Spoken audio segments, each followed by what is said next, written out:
Hi, how's it going, man? I've said this a few times, and I don't know you IRL, uh, but I look forward to meeting you sometime. But I've always admired you and your work. And man, if you're a guitar player, holy shit, you are an amazing guitar player, man. Oh, thank you.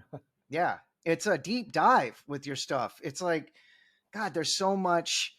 It's dense guitar, but it doesn't come off as dense for the sake of dense. But man, there's a lot of conversation going on, and that's what I thought was most compelling. I'm also in a guitar duo, a guitar partnership, hmm if you will.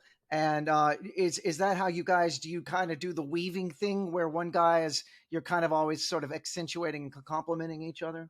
Well, I I have a very lucky situation where uh, I happened to meet the some really key people very early in my life, like and John, the other guitarist in Deerhoof, is one of them. We met when we were like 21, 22 years old. Just a random happen like the drummer that I was playing with at the time like became friends with one of John's friends and all this, and we ended up meeting. And John came to see my band at the time, and then and wanted to play together, so we did. And I've always been a real sort of private person, and Sure. I don't work with that many people. And but it was like meeting John. Um, we completely clicked right away, and so it's been lucky that it's been something where we've been able to grow together for like over 20 years. So a lot of my style, a lot of the way that I write was um, completely came about because it was because I knew John, because I knew somebody else that could Right. play. John could play anything that I could play. Like he Right. we both we just coincidentally we both had this style where we both play with a pick in our fingers. Okay. So like we can do like intricate things or like fast just pick things. We both had like a real similar aesthetic, and so we met, and at this time where we were both like just trying to figure out what the hell's going on, like what do we want to do. So I feel like we learned about like guitar improvisation and all these things together, where it was really a thing of just us sitting together and just being like any crazy idea. It was like the safest environment of just I could be like I could read about something that day, like from some like classical composer, some Yeah. avant-garde, like, and be like, oh, let's play this painting today, you know, let's Right. or just or like these real abstract thoughts, like graphic notation, these different things, just anything I read happen to read about. There, I had the drummer Chad that we were playing with at the time, that the mutual friend, and so it was this environment that was like every day you could be like, hey, what happens if we do this, let's and to have somebody there who was like, yeah, let's try that, instead of just like, sometimes you play with people and they're like, well, why would you Oh, want to do right. that, and you're like, let's Right. just try it, and it's like, well, why, I know it's not going to work, why do it, and you're like, well, we could have tried it already, rather than Yeah, and it argue would about have. it. Yeah, you fucking you know asshole. yeah, totally. So I mean, and, Yeah. and this isn't such a precious thing that we can't just like make mistakes and try things and learn, and Right. you know Yeah. and so John was like that for me. So in a way, we started a lot of the writing. Uh, we developed a language together, and a lot of the writing, we look at it like it's one big guitar. um, so Amazing. it might be a thing where it's like I write a chord that has three, like six notes in it or something. I'll look at those notes and try and find the most like rock grouping of three of those notes for both guitars, and then we'll both Right. play that chord at the same time. So we'll be playing these massive chords, but we'll do it in a way that it's just a simple thing of like, if you have Yeah. two power, like if you take anything like a triad and move it like a half step apart, all of a sudden it's like this dissonant craziness that one person could never play. But it's Sure. a simple thing, and because you're making it easy on yourself, you can both attack it like a rock guitarist, like, Yeah. because that's what I think happens to a lot of real technical musicians, is they'll like write something where it's like, oh, this chord is like a 7 fret stretch, and I have to Mm-hmm. hit all the notes or it doesn't quite work. And then they get in a Mm-hmm. live scenario, and it's like there's no way they're hitting the chord. Like things are Yeah. going. It's like you'll hit Yeah. that chord like one out of. But like John and I will write everything where it's like we can do these real like dense harmonies Hmm. and melodies and stuff, but we can still play them like rock guitars because at our heart, that's all.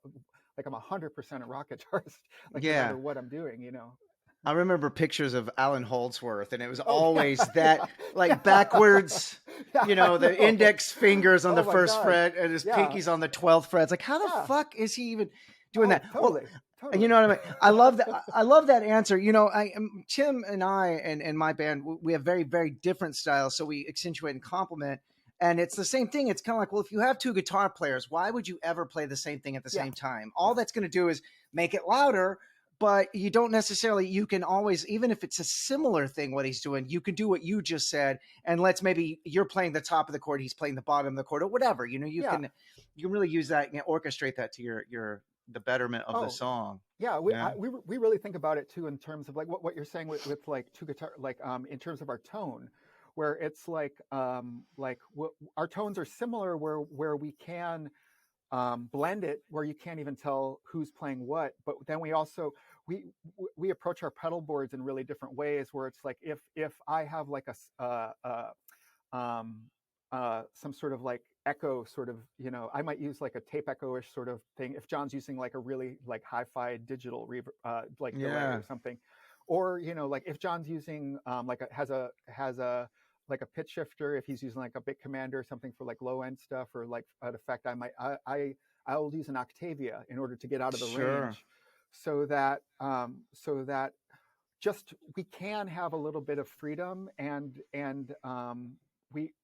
it kind of keeps things from getting too cluttered because at this point we know like our tones are split enough that we can do different things, and we Sure.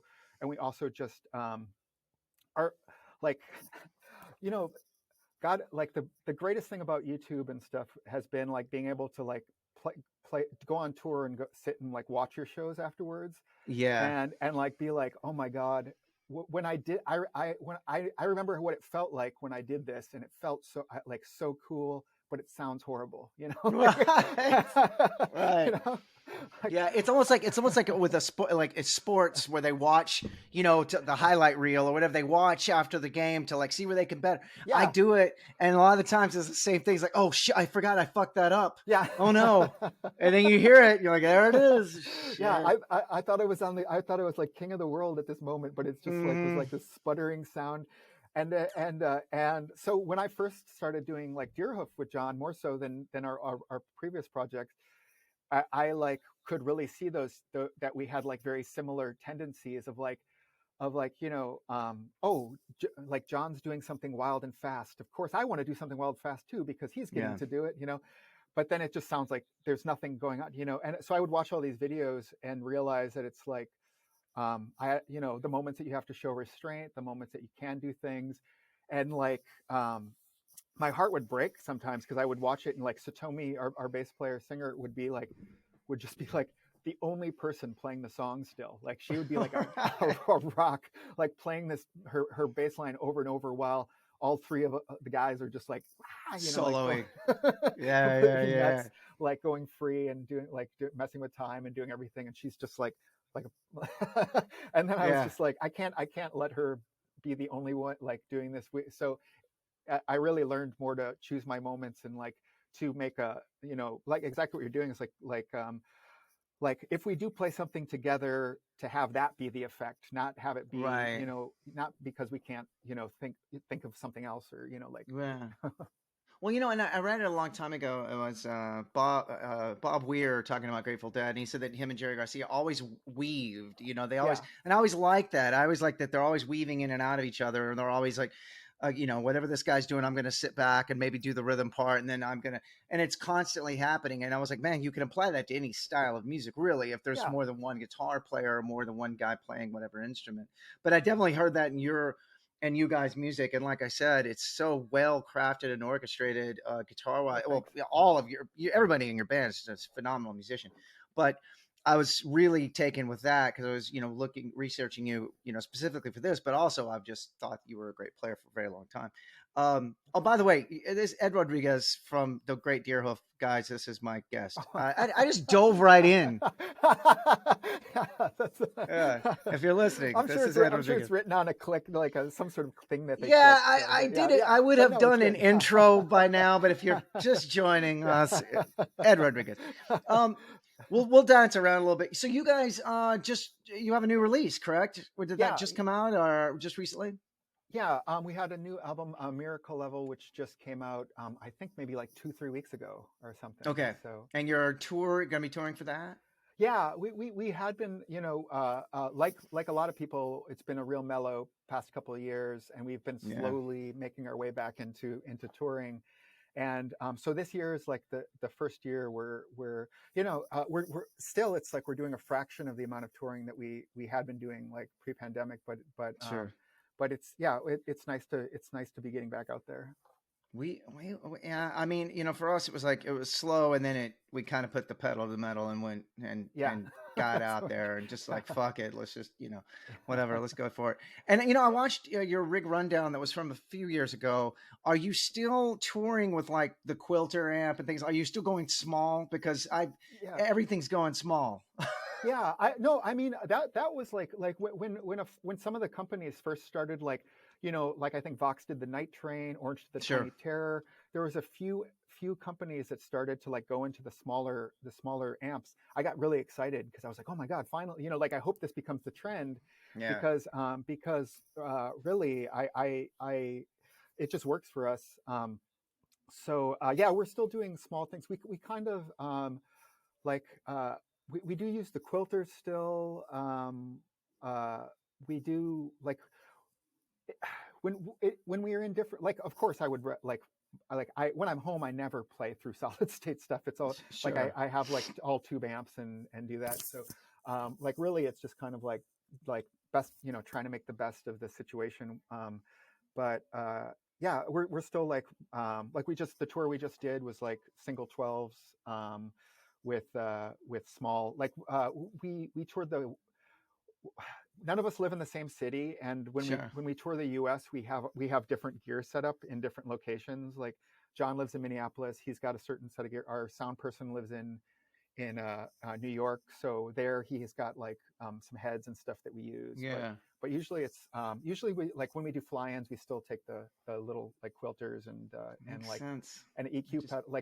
Like I use, we both use like those Empress of parametric EQs Yeah. because you still have to like when you're getting like for like the default is always like the Marshall 412, which is super bassy, and so we Mm-hmm. just like we still bring EQs to these things just to be able to carve everything out. But Right. but yeah, Yeah. we've gotten it to where it can work. I can like just grab a bag, and It's awesome. and the It's guitar. awesome. I want to go smaller. I'm like on the verge of like doing like a Steinberger or something. It's funny. I had a friend that said he wanted to just make a fly rig that was like the Line 6 pod, like just the Yeah, pod. Remember the like the red bean kind of looking pod, and totally. a Steinberger in a case, and then Yeah, that's yeah. and you just line in, Oh yeah, direct in with those things, and they are done. You got everything. yeah. I'm doing the Kemper profiler now, and I was Oh real yeah, reticent to go to that. I was like real late to the game. And I mean, I've still got my Marshall stuff. I've still got all that yeah. stuff. But we just did South America, and I did it with the Kemper. And man, I gotta say, I did it with the Kemper and an analog pedal board, and you'd be hard pressed to know the difference. Yeah. I mean, you really would. It was like we're on ears and all that shit, and so I ran just the regular 800 profile that was Yeah. already in the Kemper, and I dialed a little more gain into it because we're kind of gainy, and I didn't. It, I actually liked it. Those things I liked about it more. Yeah, You yeah. know. No, totally. I've heard good things about that one, and it is a thing where it's just kind of like, sometimes it's a mental shift where it's like, you learn what sounds good with this. Like, what do I need? Like, what other pedal do I need? Like I use the Quilter, but I have an EQ, and then I'm using a Klon KTR as like an always on, like, Oh so yeah, I've got one of those. yeah, yeah. So Best. Oh yeah, we met Bill a few years ago, and he gave me and John one, and I was like, Amazing. Holy yeah, yeah, shit. I Just know, those KTRs are they were like when yeah, I bought mine, it was like 350, and now they're like fucking.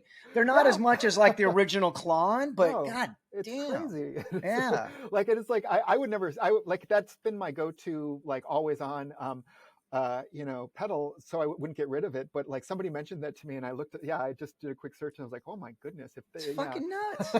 It's nuts. yeah, Um, well, and I also noticed. So one thing I think is so cool, and we could spend the whole podcast talking about this company, but you do have the signature Eastwood yeah. Deerhoof guitar that's based on the Ampeg AUB. Yeah, The I can't remember what AUB. I, I, I think I yeah, yeah. it's I such a. think I've also thought I've watched a few of your thing and read up about it with you, and you thought that shape. I've always thought that bass was so oh my cool, god. and Well, anyone it's should look it up. It's such a yeah. cool looking bass. It's funny because I've never really saw like I actually never saw one in real life and didn't realize Yeah, that they're like these massive like monsters, yeah, like with the scroll headstock, the beautiful guitar, like such a they great really idea. are. They But yeah, really we are. we met Mike from Eastwood. I think, man, like over 10 years ago at one of the like All Tomorrow's parties in New York, festivals, and we played, and there was this guy right in front of the stage like freaking out and stuff, and he was like It's and awesome. we finished playing, and he comes up to me after the show. Whoop, I just knocked my thing. He comes up to me after the show, and he's like I want to give you a guitar. And I was like, yeah, okay, whatever. I don't know, like I never heard of Eastwood at that time. And he gave me an Eastwood sticker, and I was like, oh, all right. So then I went back to the hotel room, and I like brought the site up, and I like started, and I was like, oh my god, these are pretty cool. Yeah. So he gave me one of the Eastwood tuxedos, and that's it's a semi hollow with the stacked P90s, and that guitar sounded so good. It was just, so that was like my main guitar for Deerhoof for years, and I really Wow. loved it. And he was just like, he was the sweetest guy, nicest guy. Like that was our first meeting. It was just like and such a genuine music lover. It was Yeah, like you can he tell was just by the projects they do. You can oh tell that totally. that guy knows what he's doing, and he's an actual music fan. For anyone that doesn't know, Eastwood is I wouldn't call them a. It's not a bar. It's they're made in Japan, China, I'm not even sure. I think yeah, like if it was Korea but or Japan, or but yeah. but they take guitars that were maybe limited production runs or things that companies from the 60s or 70s or 80s, and they'll take these guitars that maybe you saw in magazines back then that you haven't that went away, and then he is such a music fan, he knows about them, and he gives them he makes them again. Yeah. So but he'll do the coolest, like the Deerhoof model or the John McGeoch from Public Image Limited and Susie Oh Sue and the yeah. Banshees and Yeah. magazine he made. And basically it's a Yamaha SG Yeah. 2000 or whatever, and it's the John McGeoch model. But he Yeah. also does fan funded um, models. Like if you can get enough people to vote on it, they did like Pete Shelley from the Buzzcocks' first Yeah. Yeah. pawn shop guitar that was Yeah. sawed in half, or the Yeah. Devo models, the Yeah. Devo guy models and stuff. It's just such a cool company. It really is, and it's like it's such a unique thing where if you think about it, like what is it going to be in like 20 years where it's like there are these guitars that exist that there was only like 20 made of them, you know? Right, It's like so cool, and it's right. just like really listening to people, and yeah, he I did an interview or something. I wrote an article about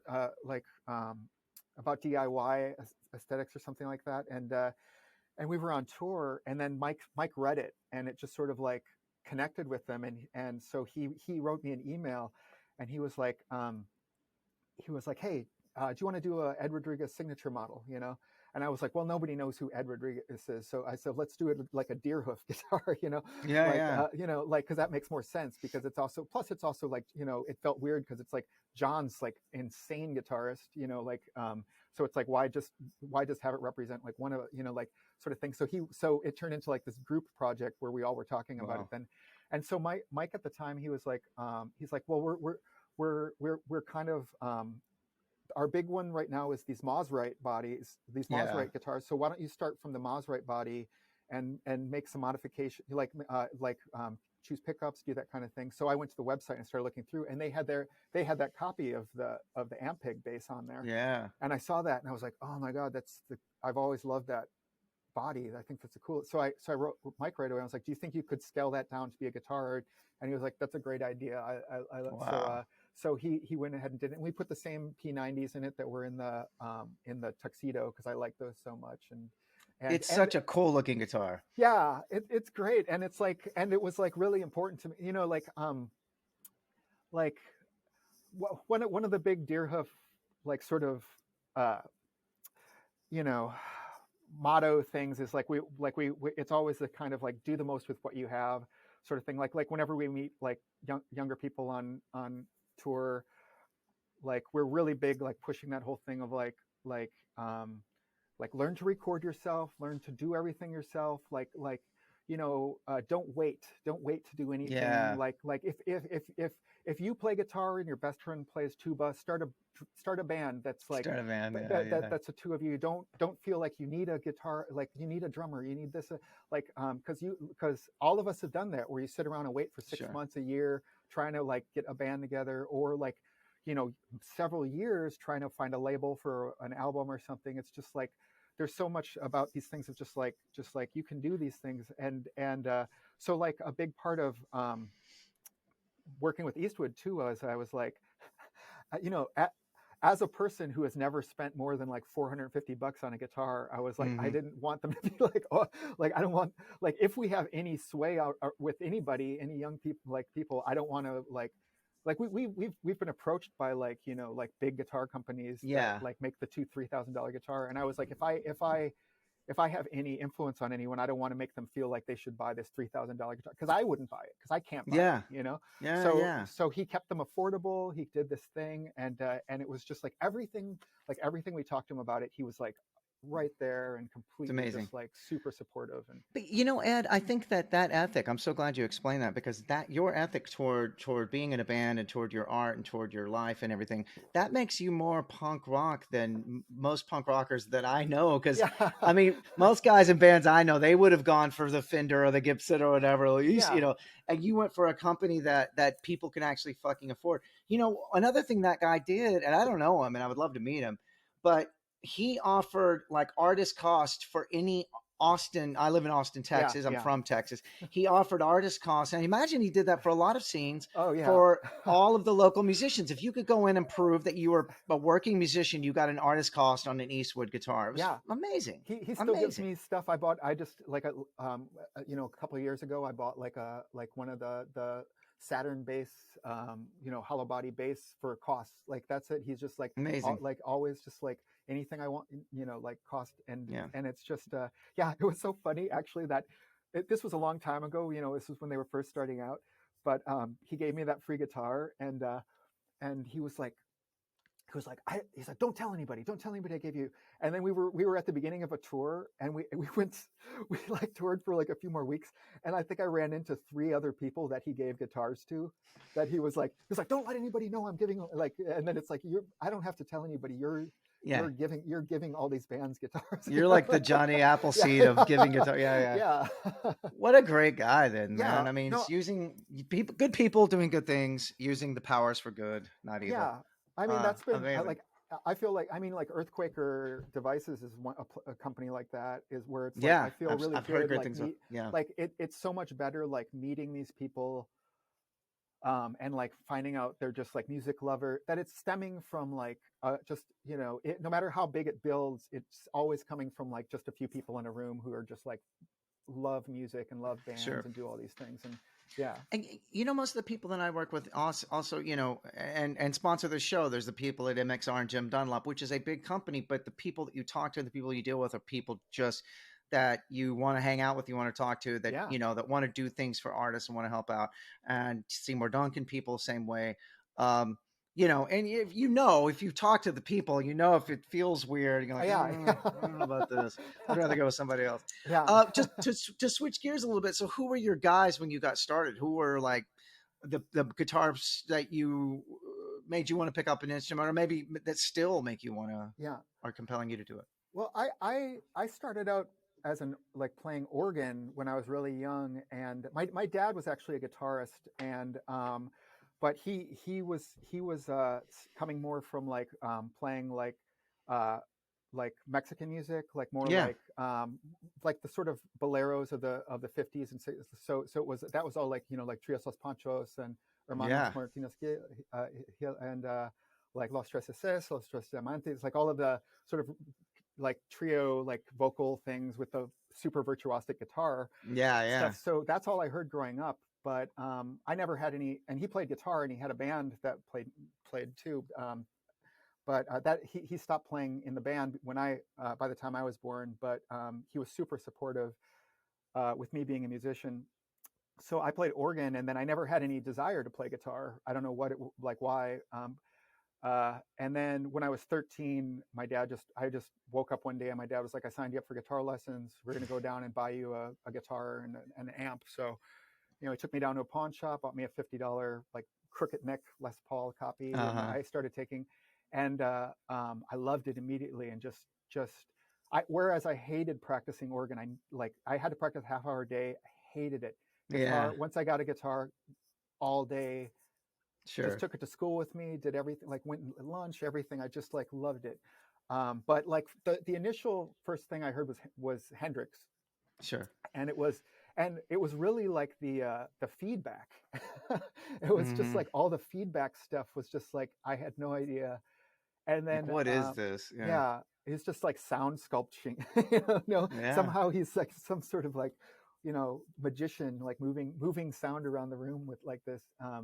So when I first started, it was like I was like a blues baby. It was all like like Freddie Yeah. King, like Me too. Albert Me too. King, and I Stevie Ray Vaughan. I was lucky enough to see Stevie Ray Vaughan like 2 3 times. Johnny Winter, all sorts of it was like that was like everything I listened to.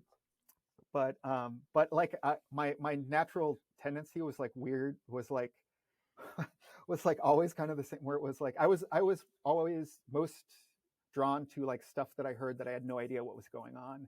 Yeah. So like I would learn all these blues like songs, and then I would detune the guitar, and then play all the blues licks, and then record myself, and then I would tune the guitar back up to normal, and then I would learn all of the blues licks, but it would be like all atonal and weird, but That's it would be like awesome. but it would be with like blues phrasing, because it was like I That's loved the awesome. feel of the blues, but I didn't like the note. I didn't like the way it sounded really. Sure.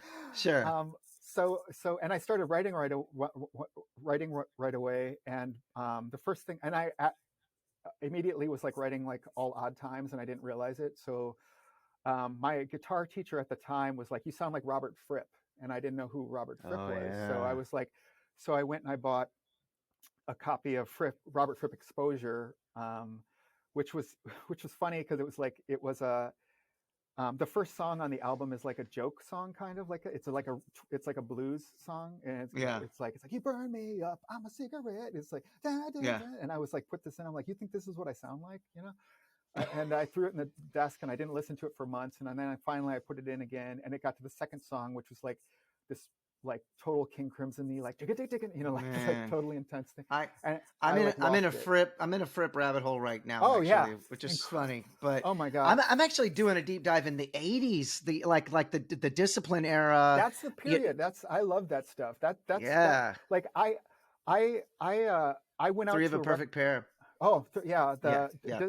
Discipline and Red were like my big ones, but like Reds. and Jesus Christ. Adrian Belew, like Yeah. the Adrian Belew like Fripp connection was Amazing. everything. Like Amazing. they And were, talk about weaving in a guitar, oh like in yeah, the song Frame by Frame, mhm, how the riff starts and then Baloo comes in on his one is yeah, on Fripp's two, and then they start playing it out of sync, and then they sync it back, yeah. and then they play it out of sync again. Oh my god, it just ties your mind in half. It's Oh, amazing. totally. Well, And I and it hear was that. I do hear that reference in you. I mean, even though I know it was like when you were a kid, but I still hear some Fripp in there. oh yeah, I like the what really did it for me. Like I didn't even realize King Crimson existed. Like like I think we're like probably near the same age, but I think like so. you know I learned like a lot through just reading about music instead of like hearing Yeah, it because he couldn't find anything. absolutely.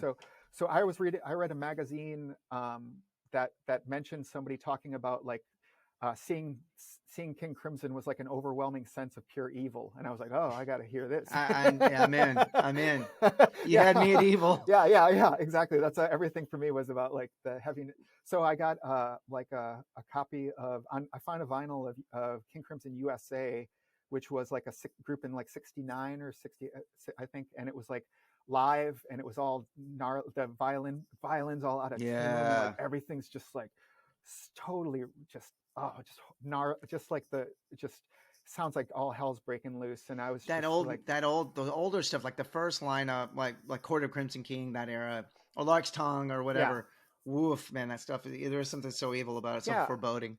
Well, Yeah, see that like you mentioned like see I'm like that's the thing is like I am coming from like my like I feel like you're always like that you have to like be aware of what were these first things that got me into this in the first place, and that's your core. That's like so for me it was like Hendrix, it was noise, it was this recklessness, it was this kind of like hmm, it was this kind of natural just like like breathing, this sort of like and so like for me it was like the King Crimson that I found the most exciting was the stuff that did seem like it was like going to fall apart, or the stuff like with Baloo where it was there was technical players, but Baloo gave it this sense of like chaos and just like absolutely, fun and just like everything. Like I kind of lost Crimson like when it got pure tech, like because sure. I don't really care about like things being like all like pristine and like everybody like being able to do like you know these perfect like groupings of five notes or you know Right, like I right. because at my core I'm a messy rock punk guy, and Sure. I'm fascinated by music and I love all these things, but it's like it's got to be raw and Yeah, it's got to be like yeah. reckless and yeah.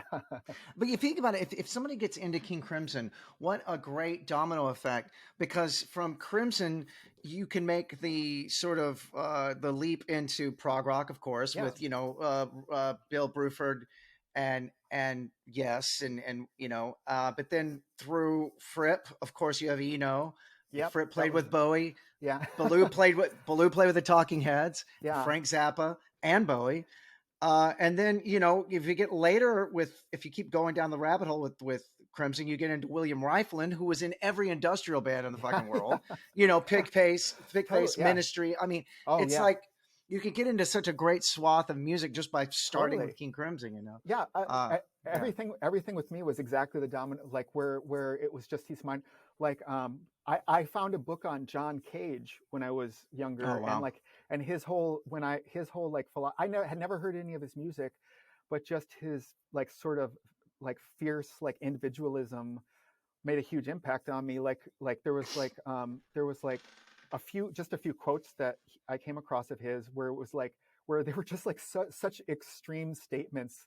Like one was like two people making the same music is one music too many. It's just like and it was that's just these great. things of like we get the most done by not doing what has already been done. So it was like this thing of like where they're like these grand statements which someone like him was actually able to do. I of course I can, but it was like this feeling of just like of like trying to fight those urges of just like I love Hendrix. I would love to have a band that sounds just like Hendrix, but I got to figure out what my deal is. Who am I? Right. What do I do that? And it's that struggle all of us are going through. As musicians, it's like what am I? Who am I? You Yeah, know. man. I mean, as one musician to the other, if you've ever, you definitely have a signature and a discernible sound. We Thanks. all Thanks. do that though. I've questioned myself Yeah. so many times, like, what Oh am I my. bringing to this? Like, what do I do? Yeah. You do that all the time. Yeah. No, it's I've been a every like I've definitely had the domino effect, and like there's been a few people that have been huge around that time period. Like I I I didn't hear much music. I was an MTV kid, so I was only Yeah, hearing a lot of like music through that. So my exposure was like Living Color, Vernon Reid. I My loved God, Living Color. like Vernon Reid, like that when it hits that solo, when first time seeing Cult of Personality, and when it hits that Yes, solo, and he's just blazing, and it's just free just jazz. It's come on. just total It's free. free It's just jazz because and he had been in yeah, the Decoding yeah, Dakota. Society. That's exactly what I'm. Like all those Ronnie Shawn. Like I found Yeah, Vernon. I found Ronald that. I Shannon found Jackson. decoding, Ronald Chan Jackson, all these things. Yeah. And through Ronald Chan Jackson, I found AACM, I found Anthony Braxton, I found Yep. like Yep. Sun Yep. Ra, Yep. blah, blah, blah. And it was just like, and it was all Vernon Reid. Yeah. It somehow, and yeah, you end up and you're in Sun Ra. You're like, how the fuck did I get here? Yeah, but it Yeah. all makes sense. And It it's like all makes funny. sense. Yeah, it's funny because like somebody like Vernon Reid who can do these things, it's like, there are certain musicians that like that it does make all sense. There's other people who, there's some people that it's like, I like this and none of that makes sense to me. But then you have Right. people like like who it's, yeah, it is all connected, and it is all just about like finding something new. And Yeah. and Vernon Reid actually changed my life in a huge way because I was like in my teen years, I didn't know what I wanted to be. I didn't know what I had gotten to a point where I loved practicing. But I didn't know what what to practice or why I was Sure. practicing it.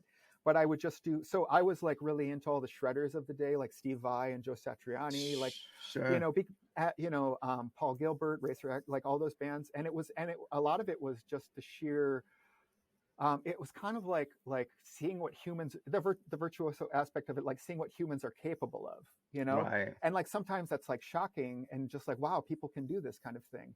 And so I thought that's what I was supposed to do. So I would do the like Right. Steve Vai like 12-hour a day practice routine of just like going 1 2 3 4 1 2 3 4 1 2 3 1, like Yeah. down the Yeah. fret Yeah. up, and I would set metronome markings and do it the next day and move them up. And I was doing this because I didn't know who I was or what I wanted to be. And at some point, um, I was blazingly fat, like insanely fat, and I would listen to recordings of myself, and it was weird because it was like my favorite guitarists were like Sonny Chirac Right. and Vernon Reid and all these, like Right. people that there was like every note they played, there was like noise around it. Sure. It wasn't Right. like this pristine thing. And so at some point I was just like, oh, and then I read an interview with Vernon Reid who said that like music, who was the first time I heard anybody say anything remotely like this, was Vernon Reid saying that music is a reflection of your life, and if your life is just sitting in a room practicing, what are you saying with that music? And Right. I was just like, like Yeah. It just holy blows crap, your yeah. mind. and Yeah. and and it was like I had never thought of like I had never thought of my life having anything to do with my music.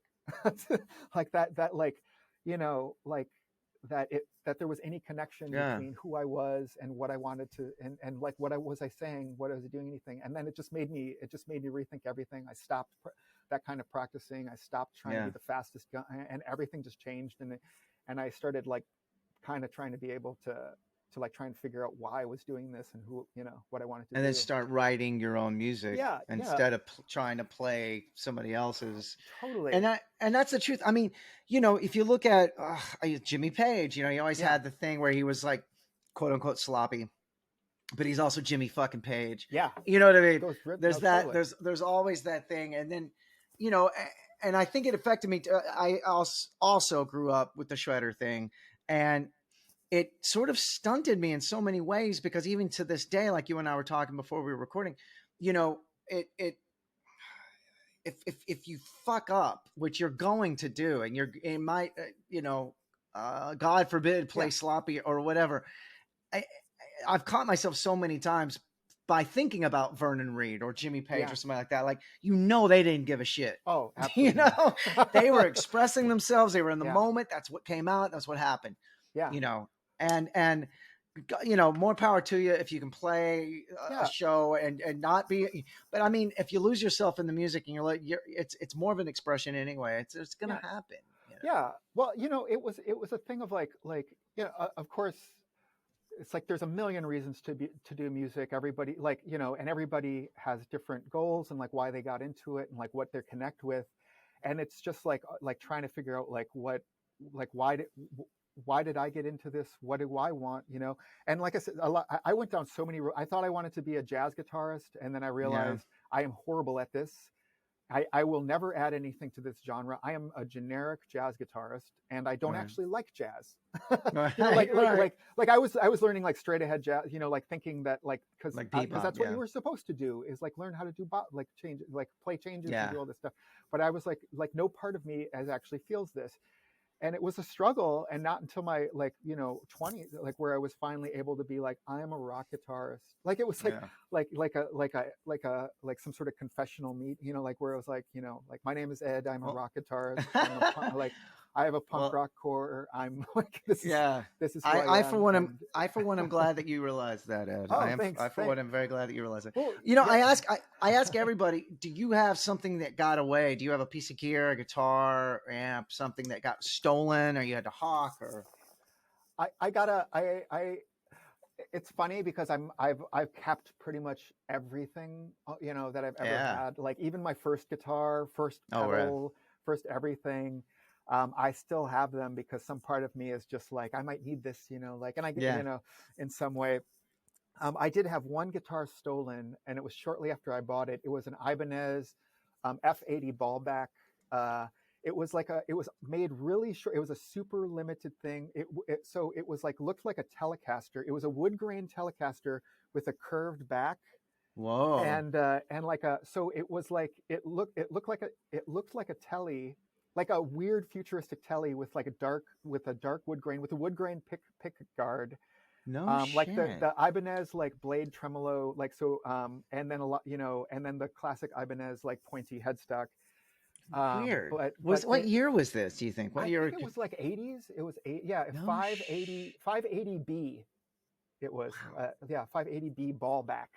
So, because Ball yeah, the back. whole back was like, it was, so it was a telly shape with a big curve, like, it was just all like, That's crazy. that. You know, I know my '80s shredder guitars, and like I've never even. I don't. Yeah, It's nothing. It's crazy. I I I I just moved to Minneapolis in like '91, and to go to try and go to school there, and some guy gave me like a ride to Best Buy or something, and we went in and came back out, and there was like a bunch of people standing around his truck who were just like, two kids just smashed the window, and took your guitar, and I was like, hey, thanks, guys. Yeah, awesome, great. Yeah. Well, I think Deerhoof are going on tour soon, man. Somebody might hear this and go, I had one in a closet, man. Yeah. Yeah. Well, I won't keep you too much longer, Ed. But man, Ed, thank you so much for doing this. And again, it was a real honor, and I so appreciate you giving me the time. And you guys have the new record, so everybody go check that out. And you're gonna tour, so everybody check that out.